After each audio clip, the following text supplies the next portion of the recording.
출애굽기 9장 1절에서 12절 말씀입니다.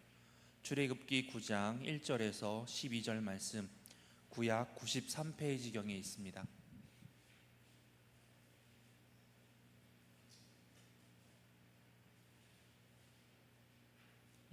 다 찾으셨으면 한 절 한 절 교독하도록 하겠습니다. 제가 먼저 읽겠습니다. 여호와께서 모세에게 이르시되 바로에게 들어가서 그에게 이르라. 히브리 사람의 하나님 여호와께서 말씀하시기를 내 백성을 보내라. 그들이 나를 섬길 것이라.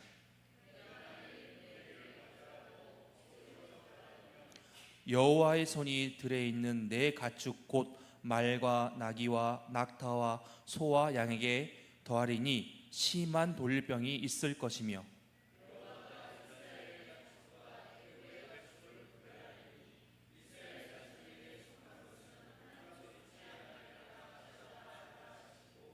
여호와께서 기한을 정하여 이르시되 여호와가 내일 이 땅에서 이 일을 행하리라 하시더니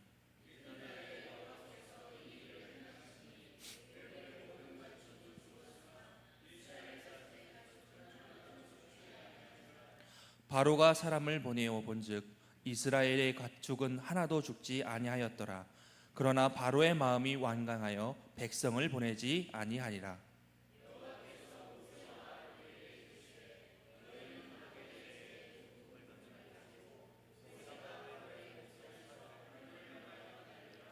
그 재가 애굽 온 땅에 티끌이 되어 애굽 온 땅의 사람과 짐승에게 붙어서 악성 종기가 생기리라.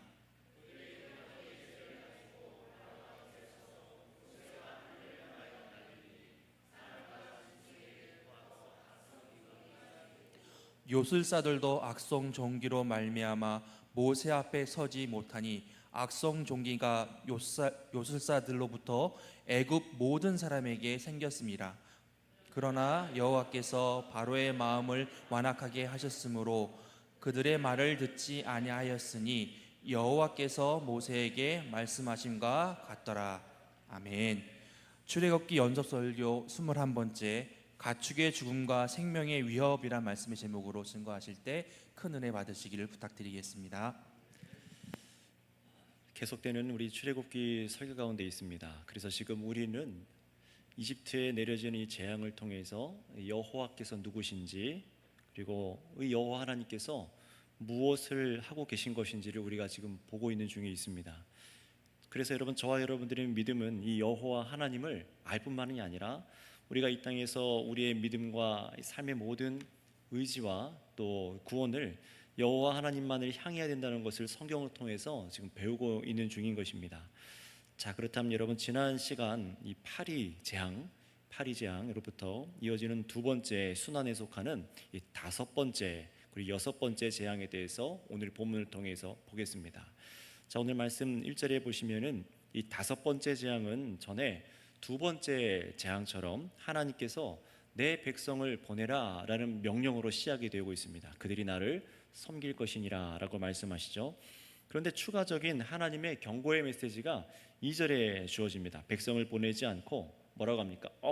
너희가 억지로 강압적으로 백성을 잡아두면 심판할 것이다 라고 그렇게 메시지를 주고 계신 거예요. 이게 무슨 말이냐면 이미 보내야 된다는 건 알고 있습니다. 보내야 되는 것을 알고 있지만 억지로 그 마음을 강팍하게 하여서 보내지 않는다는 것이죠. 하나님의 백성들이 하나님을 예배하지 못하도록 강압적으로 억지로 붙잡아두면 그 일에 반드시 하나님께서 심판을 내리겠다라고 그렇게 말씀하시는 거예요. 자, 그렇다면 그 재앙의 내용이 무엇이었는지 우리 3절 말씀을 다시 한번 읽어보도록 할까요? 시작. 여호와의 손이 들에 있는 내 가축 곧 말과 나귀와 낙타와 소와 양에게 더하리니 심한 돌림병이 있을 것이며. 아멘. 하나님께서 두 번째 재앙으로 어떤 것을 일으키셨습니까? 개구리떼가 강가에서 막 다 올라와서 애굽인들을 고통스럽게 했었습니다.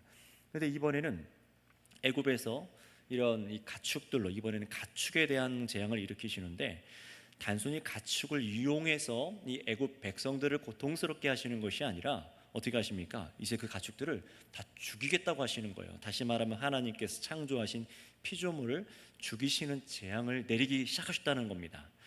가축은 여러분 본래 창조주께서 인간에게 지배하고 돌보도록 그렇게 주신 것이지만 하나님께서는요, 이런 가축을 애굽의 소유에서 빼앗으시겠다라고 지금 말씀하시는 거예요.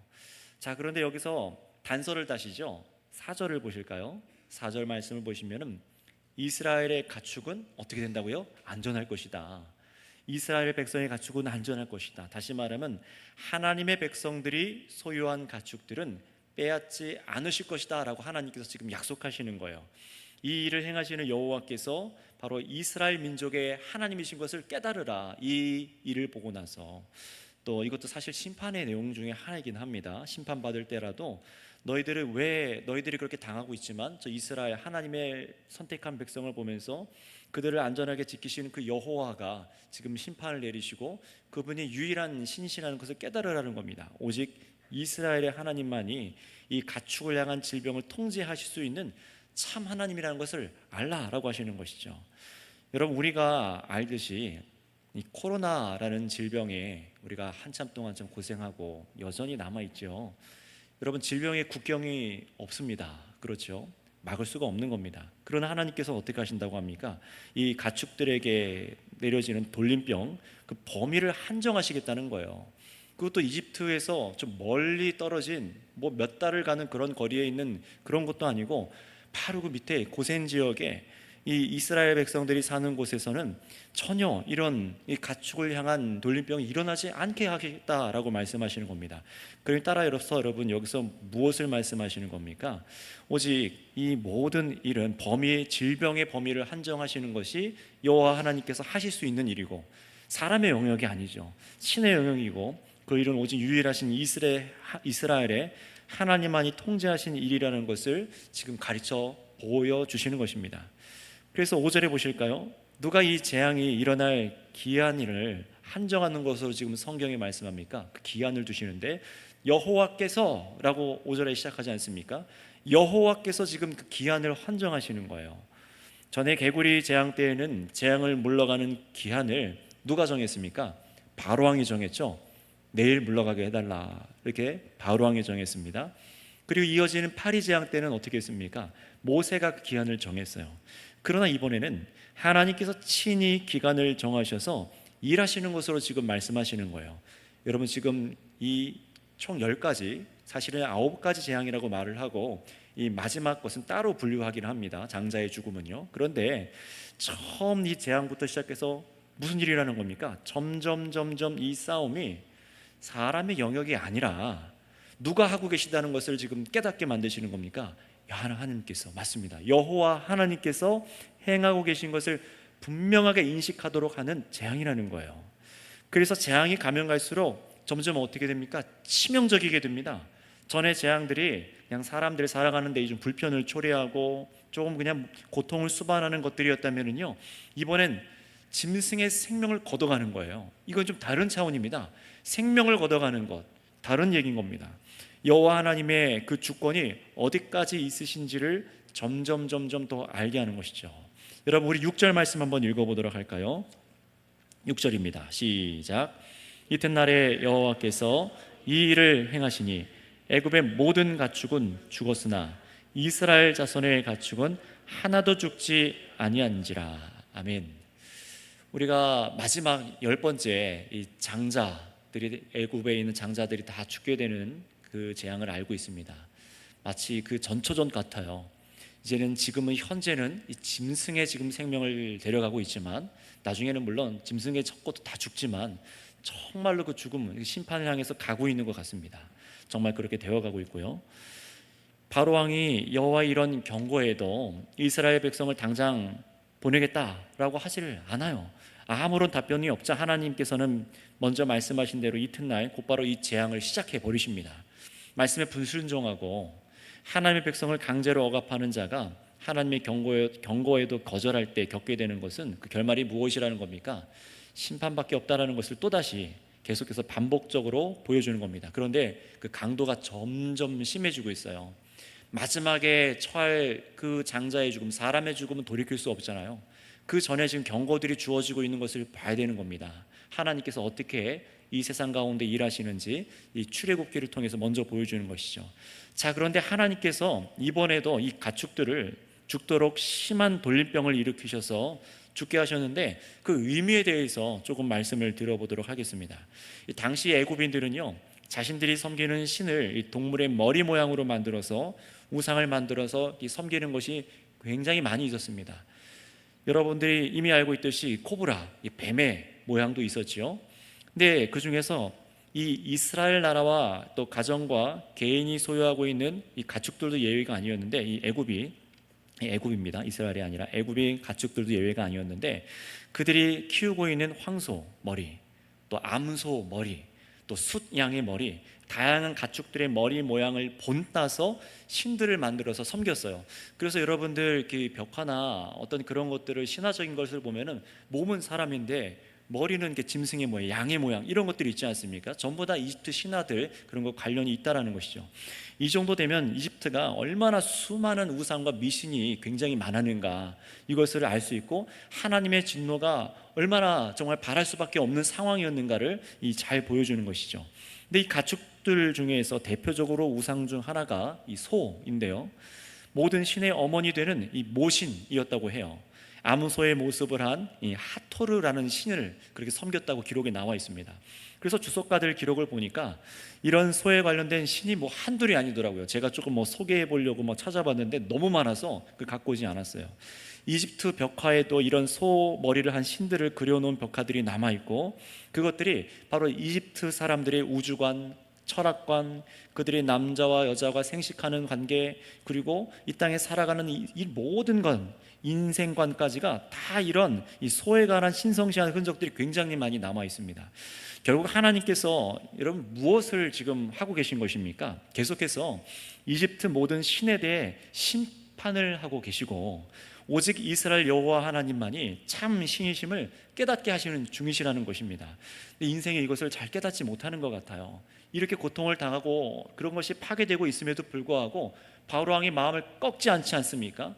오늘도 마찬가지인 것 같습니다. 수많은 우상과 이런 것들을 섬겨나가고 그런 것들이 아무것도 아닌 것이 드러날 때에도 사람들은 또다시 다른 우상을 섬기고 마치 여호와 외에 다른 것이 또 있다는 듯이 그렇게 마음을 갖습니다. 자, 그런데 여기서 뒤에 좀 결론적인 얘기를 하기 전에 또 한 가지 이 가축을 죽게 하신 재앙의 의미를 한 가지 더 살펴볼 수 있어요. 여기서 말한 가축이라고 번역된 히브리어는 미크네라는 단어로 되어 있습니다. 일부러 제가 원어를 썼는데요, 왜냐하면 이 다음 이어지는 재앙에도 가축들이 아니라 거기는 짐승들이 죽었다라고 되어 있어요. 가축과 짐승을 구별합니다. 단어가 달라요.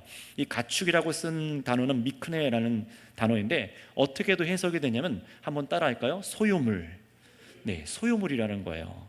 다시 말하면 사람이 소유한 가축을 말하는 건데요, 이 6번째 재앙에서 나중에 모든 애굽의 짐승이 죽게 되는데, 그 먼저 이 5번째 재앙에서는 이 가축 그리고 소유물이라는 의미로 지금 말을 합니다.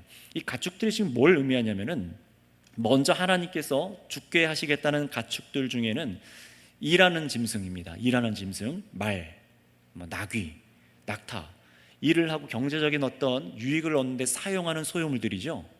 근데 그것을 빼앗으시겠다는 거예요. 그리고 또 무엇을 말씀하셨습니까? 소, 양, 염소는 그들의 식량인 고기의 원천입니다. 그런 것들을 빼앗는 거예요. 결국 그들의 중요한 사회적인 경제 수단, 식수단을 빼앗기 시작하시는 것이 지금 하나님께서 하시는 일입니다. 단순히 가축을 죽여서 이들을 두렵게 만들어서 이스라엘 백성들을 내보내려고 하는 단순히 그런 목적이 아니라, 그들이 섬기는 신의 허구도 드러내실 뿐만 아니라 그들의 소유를 하나님께서 하나씩 빼앗는 거예요. 그러니 이 재앙이 심화돼 갈수록 애굽은 점점점 그들이 당연하게 누리고 소유하고 있던 것들을 빼앗기고 있는 것, 이게 지금 우리가 보여야 되는 겁니다. 당연하게 누렸던 거예요. 자기들의 힘과 권세와 자기들의 소유를 갖고 있었던 것들이 상실되는 것을 지금 보는 겁니다. 그런데 그걸 지금 누가 뺏고 계세요? 여호와 하나님께서 뺏고 계세요. 다 자신들이 섬기는 신이에요. 자신들이 통치하고 그 바로 왕이 통제할 수 있다고 믿었고 섬기고 있었던 그런 소유물인 존재와 동시에 신이었는데, 그걸 하나님께서 지금 치고 계신 겁니다. 뺏고 계신 거예요. 그러니 여러분, 이 세상에 자신들이 믿고 섬기고 하는 것들, 자신들의 소유로 들어가는 것, 이게 같이 연결되어 있습니다. 신과 소유물, 자신들의 소유와 신, 이게 연결되어 있어요. 근데 하나님께서는 이 자체관을 지금 뺏으시는 거예요. 그게 아니라는 것이죠. 결국 하나님께서는 인간에게 돌보도록 주신 것들을 우상처럼 섬기는 이 애굽 백성에게서, 애굽에게서, 하나님을 거역하는 자들에게서 그러한 것들, 가축들이 복으로 주어졌으나 그걸 우상으로 섬기는 자들한테는요, 그것이 소유가 될 수 없다라는 것을 보여주시는 거예요. 무엇을 우리가 섬기고 있느냐? 또 분명히 가축들은 복으로 돌보도록 섬기도록 주셨는데 전혀 그것을 엉뚱한 것으로 사용하고 있으니 빼앗아 가시는 것이죠. 그러나 여러분, 전혀 그 소유를 상실하지 않은 사람들도 여기 나와 있습니다. 그들이 누굽니까? 이스라엘이죠. 이스라엘 곧 하나님께서 택한 백성들은 그 소유한 이 가축들을 하나도 잃어버리지 않았다고 말합니다. 하나님의 보호를 이스라엘이 경험하고 있는 것입니다. 그러나 바로 왕은 다음 7절에 보시듯이 한번 어떻게 말하고 있는지 한번 읽어볼까요? 시작. 바로가 사람을 보내어 본즉 이스라엘의 가축은 하나도 죽지 아니하였더라. 그러나 바로의 마음이 완강하여 백성을 보내지 아니하니라. 아멘. 자신의 소유물인 가축들이 죽어나가고 그 반대로 이스라엘 백성의 가축은 하나님의 말씀대로 전혀 죽지 않고 보호함을 받고 있는 것을 확인했어요. 자, 그런데도 어떻게 합니까? 마음을 굴복하지를 않죠. 더욱 마음을 완강하게 합니다. 여호와께 굴복이 아니라 일을 가는 거예요. 여러분, 이 심리를 한번 잘 생각해 보시기 바랍니다. 바로 왕이 기록되어 있지 않지만 억지로 이스라엘 백성들을 내보내지 않습니다. 또 이렇게 재앙을 겪었음에도 불구하고 마음을 더 완악하게 합니다. 어떤 마음이었을까요? 지금 이 소유물과 한번 생각을 해보시기 바랍니다. 자신들이 어떻게든 소유하려고 하는 것, 이스라엘 백성들을 경제적으로 착취하려고 붙잡고 있는 거 아니었습니까? 경제적인 문제, 자신들이 살고 소유하고 이런 부강하는 문제를 붙잡고 그거 당신이 왜 뺏어가는데 이거예요. 여호와 당신이 뭔데 나의 경제적인 소유와 나에게 이런 해를 끼치려고 하는데. 여러분 한번 생각해 보세요. 여러분들 직장에서 안 믿는 오너 밑에서 일을 한다고 생각을 해보시기를 바랍니다. 여러분들이 교회 가야 된다고 생각을 해보세요. 그리고 여러분들이 예배에 가야 됩니다. 나 주일날 예배 드려가야 됩니다.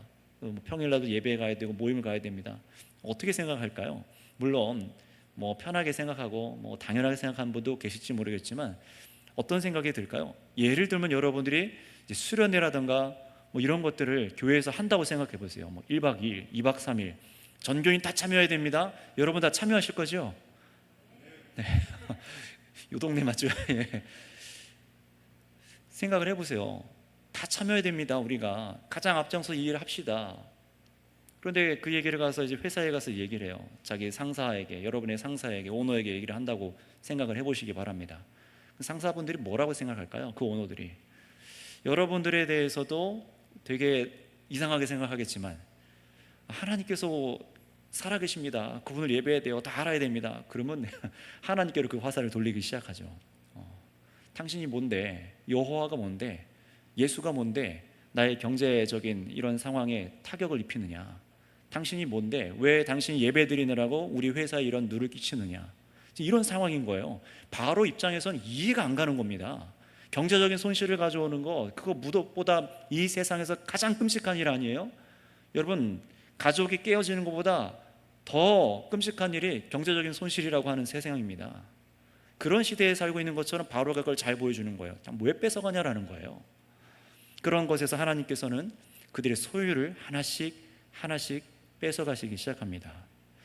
그렇다면 여러분 보시기 바랍니다. 바로는요, 여기서도 마음을 굽히지 않았어요. 정신을 못 차리는 거예요. 그렇다면 그 결과가 무엇이겠습니까? 두 번째 재앙인 이 개구리 재앙에서도 이 바로가 똑같이 마음을 완강하게 해서 세 번째 재앙은요, 경고도 없이 막 티끌 재앙이 막 일어나지 않았습니까? 마치 그런 것처럼 이번에도 이 가축들이 막 죽어나가고 있는데 이제 바로가 여전히 마음을 꺾지 않으니까 하나님께서는 이제 경고도 없어요. 또다시 한번 이제 엄청난 재앙을 일으키시는데 그게 무엇인지 우리 8절과 9절 말씀을 한번 읽겠습니다. 8절 9절입니다. 시작. 여호와께서 모세와 아론에게 이르시되 너희는 화덕에 제 두 움큼을 가지고 모세가 바로의 목전에서 하늘을 향하여 날리니라. 그 재가 애굽 온 땅에 티끌이 되어 애굽 온 땅의 사람과 짐승에게부터 악성 종기가 생기리라. 아멘. 여섯 번째 재앙은 경고 없이 이루어지는 재앙입니다. 두 번째 재앙이 그랬던 것처럼 이 여섯 번째 재앙도 그래요. 그 내용도 한층 더 심화됐습니다. 앞에는 이제 집에서 키우는 가축들이 지금 돌림병으로 죽지 않았습니까? 근데 이번에는 애굽 사람에게도 생명의 위협이 시작이 되고요. 또 동시에 애굽의 모든 짐승들에게도 악성 종기가 생기기 시작해요. 여러분, 우리가 욥기서 읽어보시면 알겠지만 욥이 막 종기가 올라와서 막 긁었다고 나와 있지 않습니까? 온몸에. 그런 것과 유사한 것들이라고 그렇게 보시면 됩니다. 사실 여러분, 우리는 이쯤 되면은요, 온몸에 이런 막 종기가 막 수포와 이런 것들이 막 생겨나고 짐승들한테 생겨나서 막 고통스러워요. 그럼 이쯤 되면은 뒤에 이어지는 재앙들을 우리가 겪지 않아도 보지 않아도 이 재앙의 끝이 얼마나 파괴적일지 예상할 수 있지 않겠습니까? 막 종기로 막 짐승도 죽어나가고 몸에 해도 생기고 막 치명적인 문제들이 막 생겨나요. 그러니 점점 내가 여호와 하나님의 말씀을 듣지 않으면은 얼마나 큰 무서운 재앙이 기다리고 있을까, 이걸 예상할 수 있어야 되는데 바로왕은 그러질 않습니다. 이 마음이 망가져 있는 상태예요. 게다가 이렇게 애굽에게 쏟아지는 재앙의 원인이 하나님의 백성을 강압적으로 못 나가게 해서 자신의 그냥 소유로 삼아서 착취하려고 하는 이 예배를 못하게 만드는 바로왕의 죄 때문이라는 것을 지금 계속 보여줍니다. 그냥 하나님께서 심술로 그렇게 하시는 것이 아니라 죄에 대한 문제라는 거예요. 여러분, 죄의 결과는 그냥 나쁜 거구나 이 정도가 아닙니다. 점점 그 결과는, 죄의 결과는 무엇으로 치닫습니까? 우리가 예상하고 있듯이 죽음으로 갑니다. 죄의 결과는 반드시 사망을 낳습니다. 10번째, 애굽의 모든 나라에 이집트의 사람들의 또 짐승, 장자, 첫것이 죽게 되는 것으로 결말이 끝나지 않습니까? 여러분, 이것이 우리가 예수 그리스도를 기다리고 마지막 그 재림 때에 믿지 않는 자들에게 일어날 일들이라는 것을 또 알고 있습니다. 그때는 뭐 장자만이 아니겠죠. 참으로 주 예수 그리스도를 받아들이지 않는, 유월절 어린 양을 받아들이지 않는 모든 자들에게는 생명이 없다라는 것을 우리는 알고 있습니다. 자, 그렇다면 여러분, 점점 이렇게 심화되어가는 여섯 번째 재앙에 대해서 조금 더 살펴보면요, 이 악성 종기가 어떤 병명인지는 우리에게 가르쳐 주시진 않지만 그 출처는 분명히 알려주셨어요. 어디서 그 죄를 갖고 오라고 하셨죠? 화덕의 죄라고 했습니다. 우리가 아는 이 화덕은요, 옛날에 뭐 집에 있는 아궁이, 옛날 집에 있는 아궁이라던가 저기 뭐 피자집에 가면 있는 작은 화덕, 그런 게 아닙니다. 공장에 있는 용광로와 같은 화덕을 여러분 생각하시면 돼요. 특히 이스라엘 백성들을 착취해서 뭐를 만들게 했죠? 무엇을 굽게 했습니까? 무엇을 만들게 했습니까? 벽돌이죠. 맞습니다. 이 벽돌을 구울 때 사용하던 그 화덕들을 의미합니다. 착취해서 벽돌을 만들지 않았습니까? 그런데 거기서 나오는 죄웅큼을 이제 하늘로 뿌리니 그 죄가 거기서부터 애굽 온 땅에서 악성 종양을 일으키는 재앙으로 퍼지는 데에는 의미가 있죠. 이스라엘을 착취하던 대표적인 도구가 벽돌을 만드는 일이었잖아요. 이 말도 안 되는 양의 벽돌을 만들도록 해서 이스라엘 백성의 출애굽을 정말 생각하지도 못하도록, 너무 바쁘게 만들어서 하나님을 예배하지도 못하도록 고통스럽게 할 만큼 그렇게 벽돌을 찍어내게 했어요. 그 착취로 만들어진 벽돌로 자신들의 국경인 람세스를 건축하게 해서 적국의 침략을 막아내는 국력을 강화하는 데 사용한 게 그 벽돌이었습니다. 착취와 벽돌과 국력, 이렇게 연결되어 있어요. 불의함으로 세워진 국력이라는 거예요. 그러나 그 결과는 무엇입니까? 외부로부터는 칼과 창은 막을 수 있을지 모르지만 내부에서부터 하나님께서 일으키신 질병에는 속수무책이었어요. 그 불의함으로 나타나는 일의 결과라고 지금 성경이 보여주는 겁니다. 무엇으로 그 기초를 삼았느냐라는 거죠. 여러분, 바로왕의 경제적인 착취에 대한 징벌이나 마찬가지라는 것을 지금 보여주고 있습니다. 이스라엘을 강압적으로 내보내지 않고 하나님을 섬기지 않은 대가이며 동시에 그들이 착취로 이룬 대가에 반드시 하나님은 심판하십니다. 여러분, 오늘날 많은 기업에 오너라고 하는 사람들이, 대기업의 사람들 아니면 갑질하는 사람들이 있지 않습니까? 잘못된 불법으로 사람을 착취해서, 아니면 뭐 이게 한 동네 몇몇 사원 정도가 아니라 한 나라를 착취하기도 해요. 정말로 제3세국이라고 말하는, 정말로 뼈빠지게 일어서 한 달 1년을 일해도 자기가 만드는 그 신발 하나 못 삽니다. 그런 부당한 대우를 해서 물건을 만들어내고 값싼 노동력을 얻어서 그게 좋은 것 같지만 그렇지 않다는 거예요. 착취입니다. 그들은 계속해서 그 굴레를 못 벗어나요. 그리고 그것을 지배하는 사람들은 점점 더 올라갑니다. 이게 지금 애굽이 하고 있는 일이고 세상이 하고 있는 일이에요. 그 결과가 뭐냐라는 겁니다. 하나님께서 그것을 어떻게 생각하시는지 우리가 읽어낼 수 있어야겠죠. 자, 그런데 여러분, 여기서 또 한 가지, 이 질병을 고치는 이 신과도 또 연결되어 있는 질병과 연결되어 있습니다. 이 재앙이요. 질병을 고치는 신도 이집트에서 숭배를 했는데, 피라미드나 여러분 다큐 이런 영화들에서 보셨을 법한 이름인데 들어봤을 거예요. 이모탭이라는 이름 혹시 들어보셨나요? 영화에서도 종종 나오죠. 이 이모탭이라는 신은 이집트에서 모든 질병을 치료하는 신으로 숭배했답니다. 여호와 하나님 앞에서. 그런데 어떻게 하는 거예요? 아무런 발휘도 못하는 거예요. 아무런 발휘도, 어떤 능력도 없는 겁니다. 사람들과 짐승들 몸에 악성 종기들이 마구마구 생겨하는데 치료가 안 되는 거예요. 게다가 이집트에서 이런 악성 피부병이 있는 사람들은요, 자신들이 숭배하는 신에게 제사 드리러 나아갈 수가 없었다고 기록합니다. 여러분, 우리가 알고 있는 것처럼 이스라엘 백성도 몸에 어떤 나병이 생기면은 하나님의 백성들과 함께 같이 못 있고 또 제사하지 못하지 않았습니까? 마치 그런 것처럼 그 당시에 이집트 사람들도 그런 악성 피부병이 생기면 자신들의 신한테 나가서 제사도 못 드리는 거예요. 그러니 보세요, 이런 이집트에서 결국 하나님께서 뭘 하시는 겁니까? 이집트 종교에 대한 심판을 내리시는 겁니다. 종교에 대해서요. 경제와 종교가 연결되어 있고 그 모든 것에 대해서 지금 심판을 내리시는 겁니다. 그래서 바로가 그렇게 앞세워 모세를 대적했던 그들의 요술사들에게도 어떻게 하십니까? 하나님께서. 우리가 11절 한번 읽어보도록 할까요? 11절입니다. 시작. 요술사들도 악성 종교로 말미암아 모세 앞에 서지 못하니 악성 종기가 요술사들로부터 애굽 모든 사람들에게 생겼습니다. 아멘. 여러분, 계시록 말씀을 꼼꼼하게 들으신 분들은 기억나시는 장면이 있을 거예요. 바벨론이라고 말한, 또 거기서 이 사탄이 다스리는 두 짐승이 있었죠. 바다에서 나오고 땅에서 나오는. 그것이 무엇이었습니까? 경제적인 것, 경제적인 유혹과 또 한 가지가 무엇이었죠?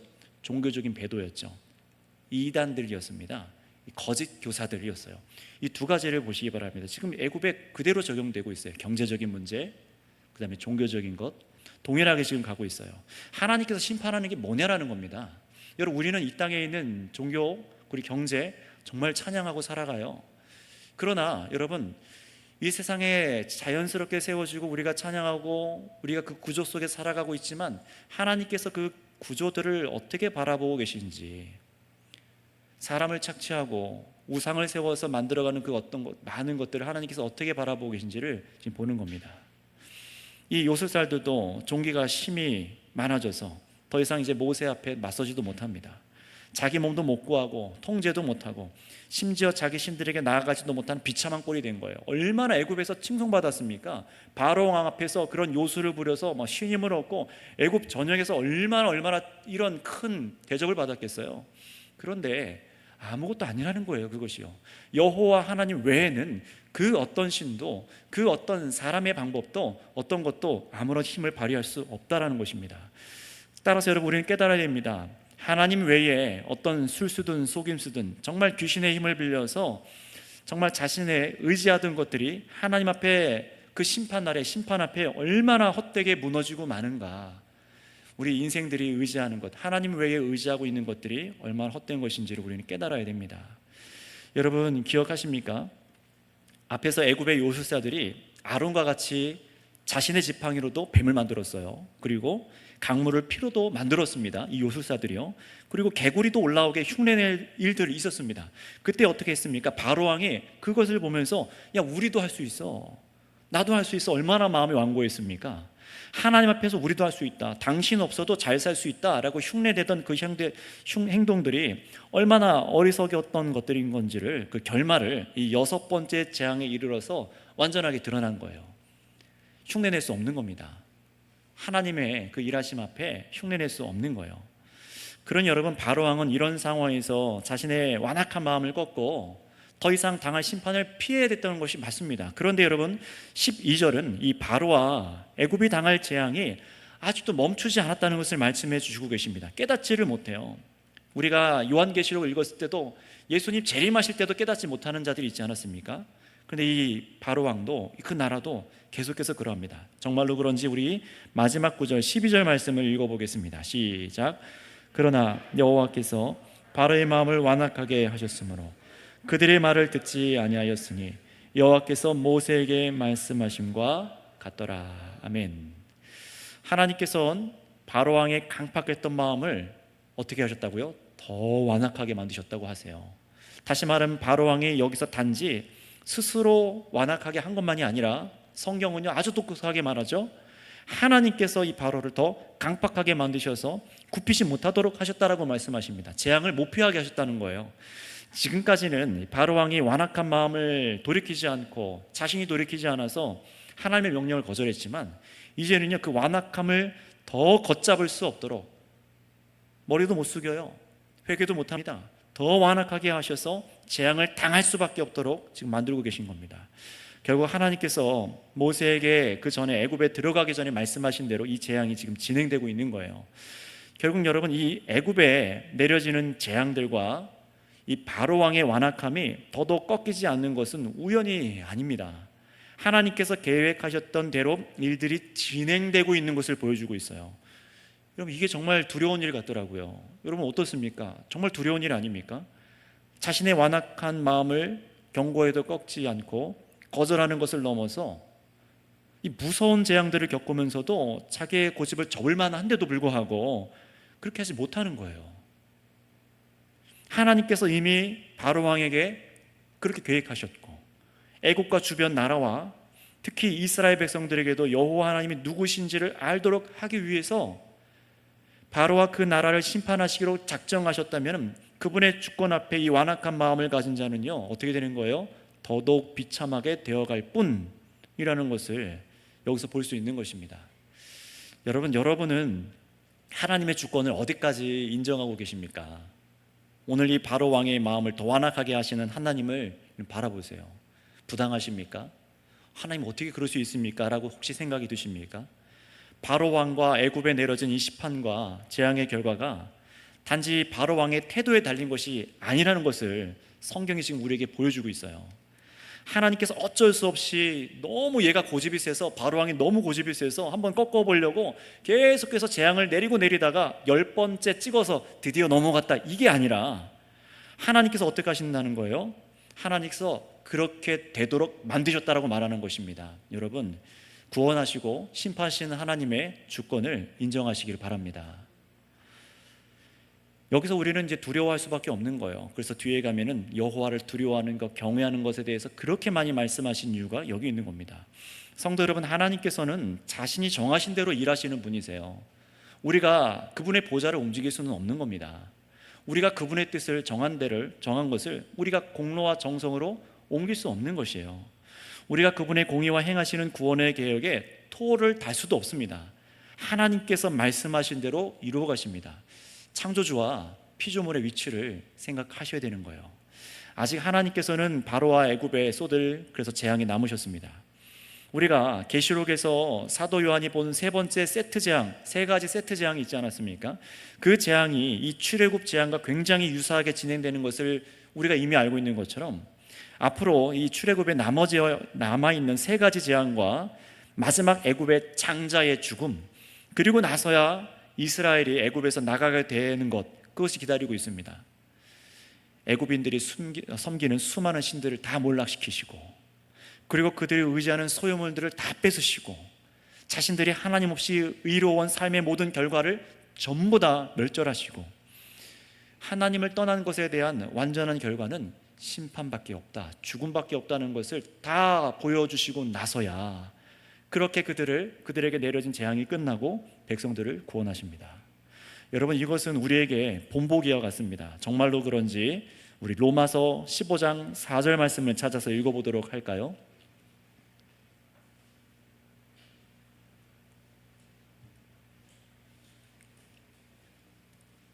성경의 처음과 마지막이 지금 굉장히 유사하게 진행이 되고 있는데요, 이 구약 성경의 이 출애굽기의 재앙들이 구약 성경 전체가 무엇으로 우리에게 이해되어야 되는지 보겠습니다.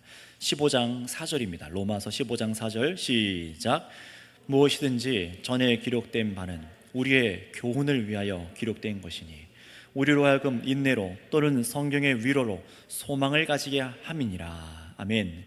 잘 보세요. 무엇인지 전에 기록된 바는 이것은 구약 성경을 말합니다. 근데 이 출애굽기에 기록된 말씀 사건 역시도 포함되는 것이죠. 그래서 여러분, 오늘날 예수 그리스도를 믿는 모든 교회들에게 이 말씀도 교훈으로서 우리가 받아들이도록 해주십니다. 이 구약에서 당장에는 애굽인들 그리고 이스라엘 민족을 향한 초월적인 심판과 이 구원의 사건들을 통해서 그 당시 사람들을 가르치셨어요. 그 당시 사람들을 겪게 하셨습니다. 깨닫게 하셨어요. 또 가나안 지역에, 이 애굽을 벗어나서 가나안 지역의 민족을 간담을 다 높게 하시지 않습니까? 이 출애굽을 할 때의 재앙들과 홍해를 건너는 일들로 여러분들이 나중에 이제 신명기, 민수기, 신명기, 여호수아를 쭉 여러분 보시면은 어떻게 됩니까? 이미 간담이 녹아 있어요. 여호와께서 애굽에 행하신 일을 알고 간담이 다 녹아 있습니다.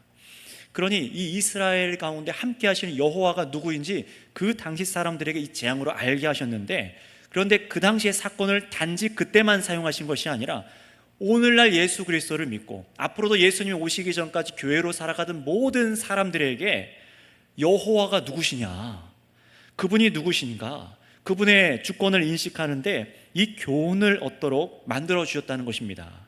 단순한 교훈이 아니죠. 예수 그리스도 안에서 참 영적 이스라엘이 된 우리 성도들을 보호하시는 하나님의 은혜에 대해서 깨달을 수 있어요. 애굽의 사람들은 이렇게 재앙을 당했으나 그 가족들은 다 피해를 입었으나 지금 이스라엘 백성들은 그 소유를 잃어버리지 않았지 않았습니까? 하나님께서 자신의 백성을 보호하신 줄을 믿습니다. 그 교훈을 깨달으라는 거예요. 그리고 하나님을 거역하고 교회를 박해하는 세상에 대한 하나님의 그 결국이 무엇인가? 심판이라는 거예요. 그 최후의 날에 얼마나 확실할지, 그 심판이 확실할지를 깨닫도록 하시는 메시지로 오늘을 견디고 살아가고 소망하는 성도들에게 위로를 주고 계시고 소망으로 살아가게 하시고 신앙으로 나아가게 하는 말씀인 것을 믿으시기를 바랍니다. 자, 그런데 여러분, 하나님께서 자신의 구원의 계획을 위해서 악인을 더욱 완악하게 만드셨어요. 불의의 도구로 사용하는 걸 보면서, 사람을 불의의 도구로 사용하는 걸 보면서 여러분, 오늘 우리는 어떤 마음으로 하나님께 이 밤에 또 믿음을 드려야 될까요? 만약에 여러분, 만약입니다, 우리 자신이 하나님께서 악인을 향한 심판을 위한 불의의 도구로 우리가 만약에 준비되어지고 있고, 하나님을 향한 그 완악한 마음들, 그분의 말씀을 계속해서 완강히 거절하는 마음들이 그 마음 안에, 심령 안에 변하지 않고 그렇게 있다면 그것은요 정말로 비참한 일입니다. 그러나 여러분, 혹 내 안에, 그럼에도 불구하고 그 가정 가운데 내 안에 예수 그리스도의 은혜가 보여지기 시작해요. 그 은혜가 부어지고 십자가 은혜가 나를 정결하게 하시면 믿어지고 나의 완악하고 딱딱한 마음을 더욱 강팍하여지도록 내버려 두시지 않으시고 나를 계속해서 하나님을 알아가는 그 은혜와 지식을 알게 하시고 그 앞에 굴복하게 만드시는 은혜가 여러분 심령 가운데, 인생 가운데 발견되어지신다면 참으로 하나님께 감사와 영광을 올려드리시기 바랍니다. 엄청난 은혜를 우리가 얻은 거예요. 참으로 감사하고 자비로 자신의 백성들을 택하시고 보호하신 하나님께 영광과 찬송을요 온 삶을 통해서 우리가 올려드려야 될 줄을 믿습니다. 부디 이 재앙의 말씀이 오래전 그냥 이야기처럼, 나와는 전혀 상관없는 신화처럼, 오래된 사건처럼 대하는 분이 우리 가운데 없으시길 바랍니다. 그리스도께서 우리 가운데 없으시다면, 하나님의 긍휼이 우리 가운데 부어지시지 않았다면 우리는 이 바로와 같이 멸망당할 세상의 중심에서 나의 소유, 자신들의 우상, 자신들의 종교를 의지하며 열심히 마음을 들이며 더욱 완악하게 살아가고 있고 아무런 소망이 없는 자로 우리가 드러나게 됐을 것입니다. 그러나 여러분, 우리에게 은혜를 베푸신 이 하나님의 사랑하심과 예수 그리스도께서 우리 안에 계신 것을 진정으로 감사할 수 있으시기를 바랍니다. 기도하겠습니다. 하나님께서 이 땅 가운데 수천 년도 전에 이미 자신이 누구신지 오늘날 우리 신약의 성도들에게 교훈을 주시기 위해서 이 일들을 또 이루셨다라고 성경은 가르쳐 줍니다. 그들이 하나님 없이 착취하여서 부당하게 쌓고 있는 경제적인 소유 전부 다 허투루 돌아갑니다. 그들이 의지하고 있는 종교, 또 의술도 해당될까요? 자신들이 의지하고 있는 건강, 아무런 소용이 없었습니다. 자신들의 국경을 지키기 위해서 그렇게 착취했었던 그 힘과 노력들이 다 수포로 돌아갑니다. 그게 하나님 없는 세상의 말로라는 것을 출애굽은 이스라엘 민족과 그 가나안 지역에 이미 보여주셨고, 이제는 예수 그리스도를 통해서 온 열방 가운데 보여주셨습니다.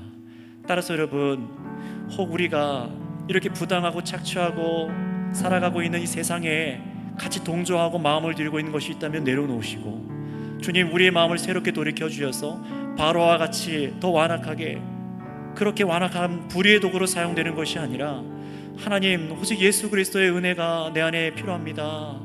나를 새롭게 하여 주시고 이런 망하고 멸망당할 것에서 나를 건져내어 주셔서 영원히 주님만을 찬양하고 예배할 수 있는, 하나님을 예배할 수 있는 자녀가 되도록 인도해 주심에 감사합니다. 또 나와 우리 교회와 우리 가정들과 또 함께 만나고 전도해야 될 사람들에게도 이런 은혜가 증거될 수 있도록 우리를 사용하여 주시옵소서 하고 주여 한번 부르고 다 같이 기도하겠습니다. 주여, 아버지 감사합니다. 감사합니다. 하나님 아버지, 이 땅 가운데 역사하시는 아버지께서 우리가 살아가는 모든 삶의 기초와 삶으로 쌓아지는 것들을 다 눈여겨보고 계신 줄을 오늘 깨닫습니다.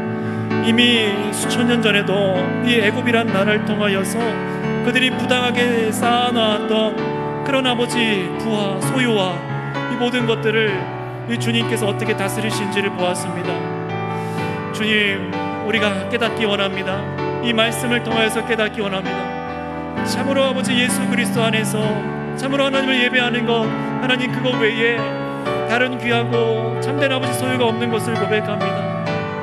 하나님을 거역하는 이 세상 가운데 우리가 동일한 마음과 생각이 있는 자로 드러나지 아니하게 하여 주시고, 우리 안에 완악한 마음과 이 세상 가운데 완악한 마음으로 살아가고 있는 우리 주변에 살아가는 안타까운 심령의 사람들, 하나님, 이 교회로 나와 있지만 여전히 이 세상과 짝하여서 이 세상을 살아가고 있는 하나님, 많은 사람들을 긍휼히 여겨주셔서 참된 예수 그리스도를 믿는 성도로서 새로워지게 하여 주시고 건져내어 주셔서 하나님, 참으로 심판이 아니라 영원한 안전함과 영원한 아버지 긍휼과 사랑과 영생을 얻을 수 있는 그 은혜로 우리를 둘러덮어 주시옵소서. 이 말씀을 듣고 깨닫는 자들 다 되게 하여 주시옵소서. 이 마음을 통하여서 우리가 걸어나가기 원합니다. 오늘 이 밤에도 이 말씀을 통하여 우리의 심령과 마음을 아버지 다스리시는 주님, 우리의 마음을 새롭게 하여 주시옵소서. 우리의 심령을 새롭게 하여 주시옵소서. 하나님, 우리를 예수 그리스도 안에서 새 것이 되게 하여 주시고 성령으로 아버지 이 모든 이 소욕을 따라 살아가는 것이 아니라 이기는 마음을 갖게 하여 주시옵소서. 감사합니다. 주님, 여호와 하나님을 알고 즐거워하고 경외하며 나아가 두려워할 수 있는 저희가 되게 하여 주옵소서. 사랑의 주님, 감사를 드립니다. 오늘 이 밤에도 참으로 성령 주셔서 믿음으로 살아가는 모든 성도들 가운데 참된 삶이 무엇인지, 이 땅에 살아가야 되는 참된 예배의 삶이 무엇인지 깨닫도록 하나님 우리에게 말씀을 허락하여 주심에 감사합니다. 주의 교회, 선교계의 모든 공동체가 더욱 말씀을 사모하게 하여 주셔서 세상을 이기는 믿음으로 나아가게 하여 주시옵소서. 여호와 하나님께서 누구신지 우리가 오늘 두 눈으로 이 말씀을 읽었고 들었고 믿음으로 붙잡기 원하오니, 세상에 나아가서도 우리가 이 바로와 같이 마음이 강팍하여서 하나님, 참으로 주님의 누구신지 알지 못하고 세상 것을 더욱 따라 나가는 그런 안타까운 심령 되지 아니하도록 긍휼히 여겨 주시옵소서. 오직 주님만을 신뢰합니다. 우리를 이 가운데 건져내어 주시고 이런 구조 속에서 건져내어 주셔서 영원한 하나님 나라를 소유케 하신 아버지께 감사하며 우리 구주 예수님의 이름으로 기도드렸사옵나이다. 아멘. 찬송가